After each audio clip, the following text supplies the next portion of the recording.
All right. Well, welcome to episode 5 of the Lovelace Brothers podcast. Today we have a very special guest, Mr. David Scotese. Welcome. Thanks. And today we're going to take turns interviewing. So I'm going to go first, and then Johnny's going to interview. And before we get into deeper stuff, I just want to know a little bit about you, like your history. What brought you here today, or into my life, rather? Okay. We met at Toastmasters. Mhm, I joined first. Then you showed up. mhm. And do you want to know about me before that? Yeah, like what did you do? Well, let's talk about work because I know you were in, I think, programming, right? You were a software guy. Yes. I liked automating things. Mhm. I learned Visual Basic. And then I learned C and realized that C is much better. Sorry, Microsoft. Hmm. Um, and then I learned Lisp. Friend of my brother's was running a AutoCAD company or a CAD company, computer aided design company. So I messed around with Lisp for a while. Then I went to UCSD and found out that their cognitive science program used Lisp for programming because cognitive science is 1/3 computer programming, and it was Lisp. Hmm. So that was kind of neat.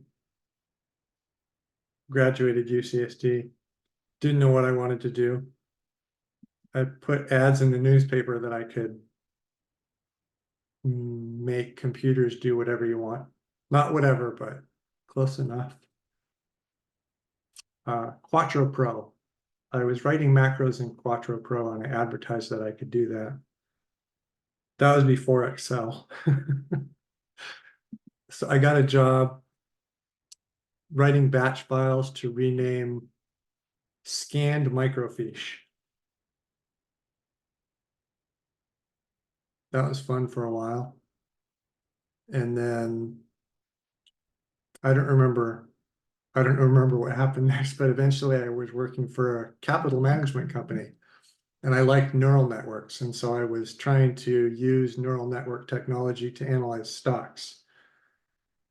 I don't know if it did much good, but the guy who hired me liked me, so he let me keep playing with it. And then what happened next? Wow. My history, it's long and complicated. I can't remember all of it. I'm getting old. Uh, Well, let me segue a little bit then. When did you get into Bitcoin? Because I know you're super into cryptocurrency. okay, I went to the Libertopia Freedom Festival in San Diego 10 years ago, Mhm. maybe 8 years ago. And I heard somebody mention Bitcoin, and I thought that's the ability to send value using information. And you can't do that because you can send the same information to different people and then you're double spending. I was like, that's not feasible. And I thought there is a way to get around it, but it's also not feasible. That's like everybody has to know about all the transactions. That's what the blockchain is. So that was pretty neat to see. I was right, but we are doing it that way, and apparently it works pretty well. Bitcoin's at 47,000 now. So woohoo. Mhm. Yeah. Um, And it makes sense also because, you have a computer science background and this is like a, yep, programming technology based money. yep. And math, and I love the math. The math is a lot of fun for me. Yeah, I could nerd out on the math, but I started offering to program for people if they would give me Bitcoin. Mhm. So I got some Bitcoin that way. And then I thought I could day trade using the Bitcoin, which some people do because they pay enough attention to see when it's going to go up and down, at least well enough for them to make money instead of losing money. And I think I was close to that, but it wasn't very much. And I was attracted to something called negative commissions. Do you know what that is? Mm-mm. A company that allows buyers and sellers to place their interest in buying and selling wants more people to come to them and advertise. But when somebody comes and takes one of those advertisements and says, oh, somebody's selling and I want to buy, so I'm going to buy this, they pay a commission. Well, the person on the other side also pays a commission, usually. So the company is making money from both parties because it's helping them find each other. But one of the strategies a lot of those companies started using is called negative commissions, where you can place an ad, and if somebody comes along and takes your ad, you get a little piece of what the extra that they pay. So they pay a high commission and you get a piece of it and the company gets a piece of it. So you're actually getting negative commissions and you can buy and sell at the same price and make money because you get the commissions. And I thought that was brilliant. So I started doing that. There were 3 or 4 exchanges, I think, but they all got shut down. But I also found local Bitcoins, and at local Bitcoins, you could arrange meeting and paying. You could arrange the whole transaction with the other party. So the only thing the website was doing was helping people find each other. And then once they found each other, they did whatever they needed to do to make the transaction complete. Mm-hmm. Local Bitcoins would act as an escrow company. So they hold the Bitcoins until the person who's supposed to get the money says, oh, I got the money, and then they release the Bitcoins. And I was doing that for years. That's how I got into Bitcoin. Okay, cool. So you had like a computer science background, and then you eventually got into Bitcoin, trading Bitcoin as a way of, or crypto as a way of making money. Mm-hmm. I'd like to pivot a little bit into, I know you went to Landmark and then you got into Toastmasters. So tell me a little bit about your personal development journey. I met a guy named Stephen Carroll Mhm. at, Like a Ron Paul it thing. was a Ron Paul thing, I think 2012. So we got to know each other a little bit, and then years later, I started a Bitcoin meetup, and he saw it because he's on Meetup, and he was like, "Oh, I'll go see Dave," because he remembered who I was, and we started getting together every week. That was what my Bitcoin meetup was, every week, but he and I were the only 2 people who showed up. And we both enjoyed it. So we kept meeting every week, even after I shut the Bitcoin meetup down. And then one time we met and I made the remark that I wasn't really comfortable with the way the world is going. And 5 or 10 minutes later during our conversation, Stefan said, have you heard of Landmark? And it took me a few months to figure out those 2 things were connected. He said that to me because I said, I don't like the way things are going. I think they should be different. And it's a testament to Landmark that made him think of Landmark. And then I got into Landmark. And then he also suggested that I join Toastmasters. So he's my mentor, I guess you could say. Yeah, there you go. Cool. And in terms of economic philosophy, I know you're not just libertarian, you consider yourself a voluntarist. Mhm. Could you expound like what it means to be a libertarian and what it means to be a voluntarist? Yes, a libertarian is interested in liberty, which government generally doesn't provide unless it's really small. So there's another term called minarchist, Hmm. which means somebody who wants a really small government.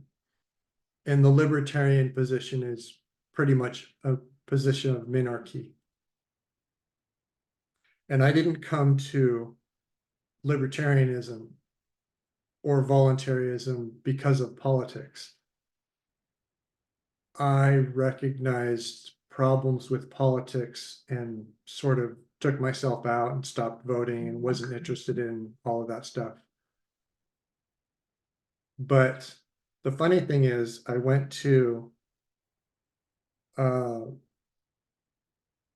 friend's house. They were in the Campaign for Liberty, was Ron Paul's thing. They were in Campaign for Liberty. They said they were going to have like meetings at their house, and I went to one of those meetings. Actually, I went to a few of them, and I met a guy named Aaron Brown who gave me a little card because he said, "Oh, this might interest you." On one side was Radio Free Network, and on the other side was voluntarist.com. So I checked it out, and the amazing thing was what I read on voluntarist.com matched what I thought. So I didn't decide to be voluntarist. I recognized this is a term that describes somebody like me. And then met a whole bunch of other people through the site who also see things that way. And it's basically, don't make threats.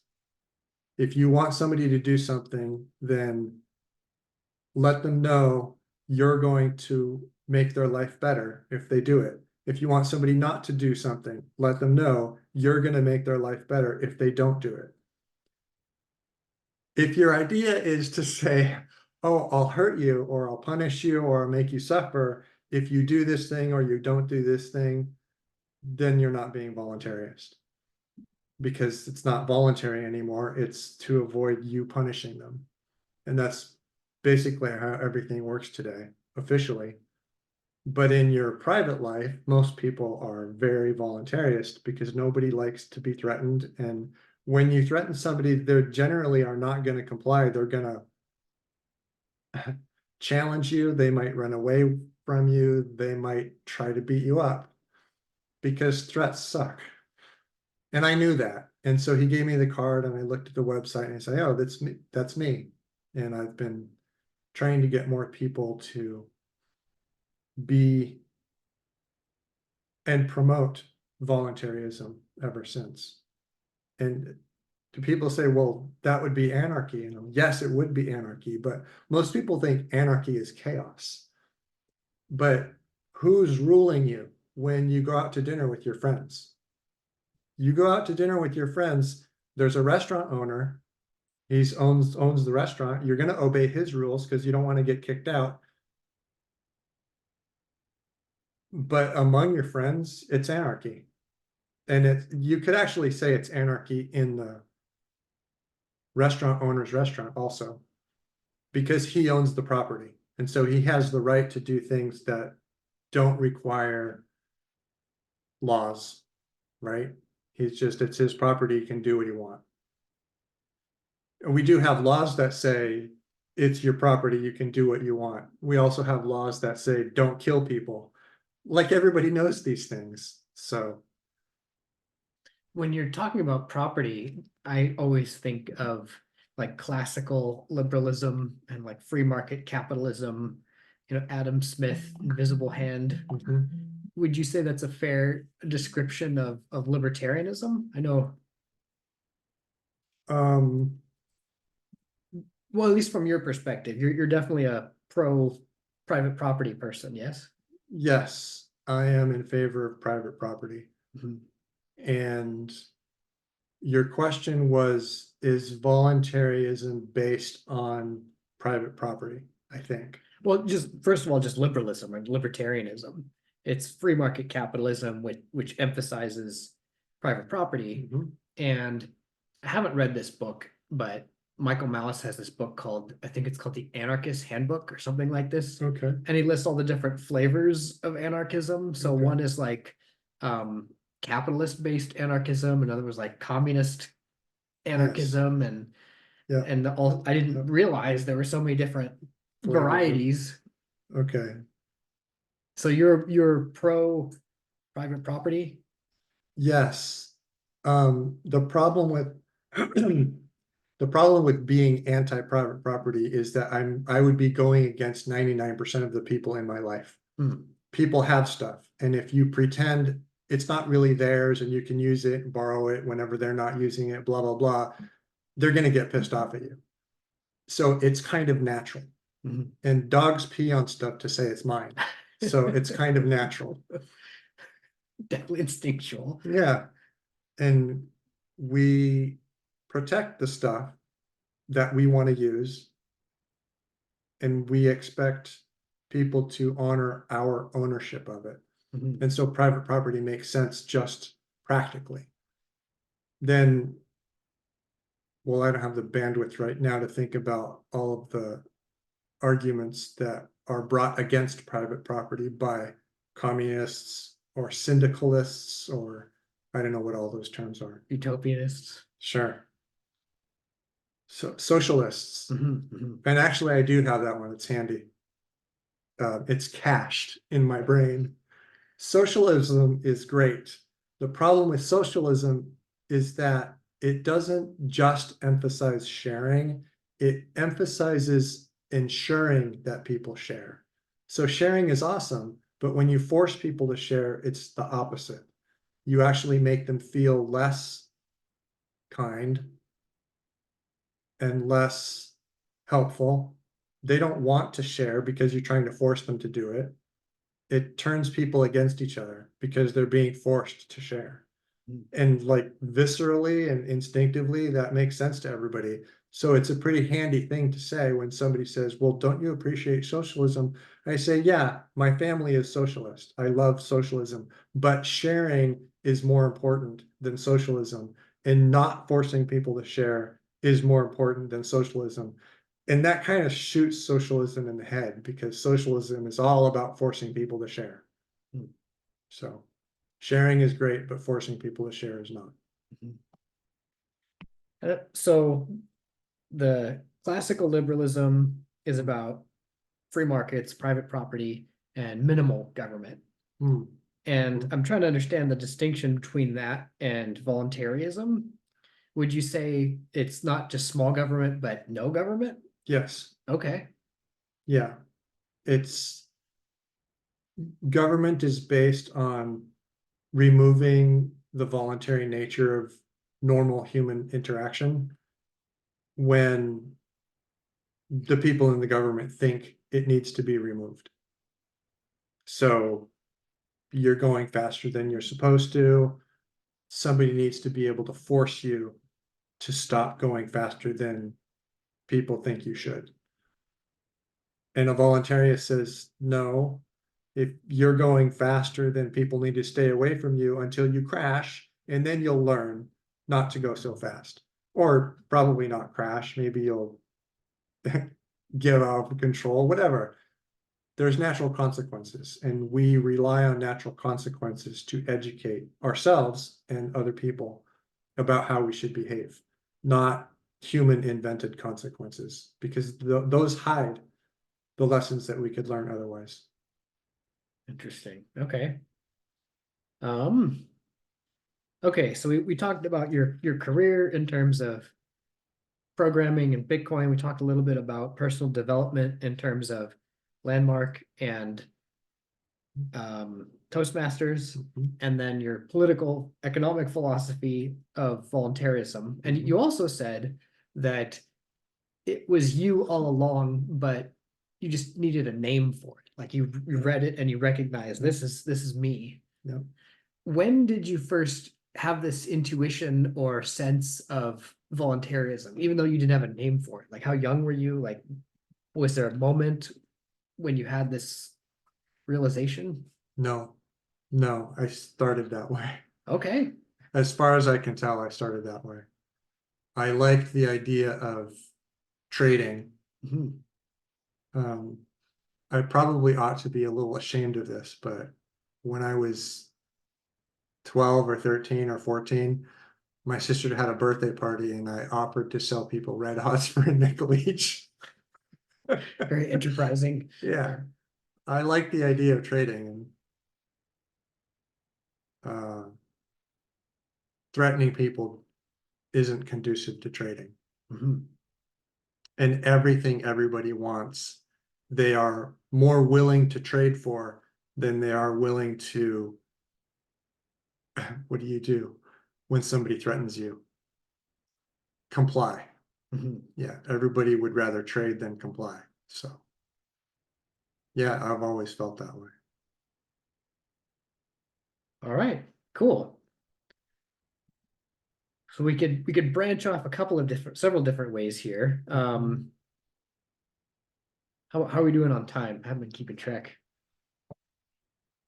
I think we are doing like 30 minutes in. 20 minutes maybe? I haven't been keeping track. Okay, you wanna switch it up? Sure. All right.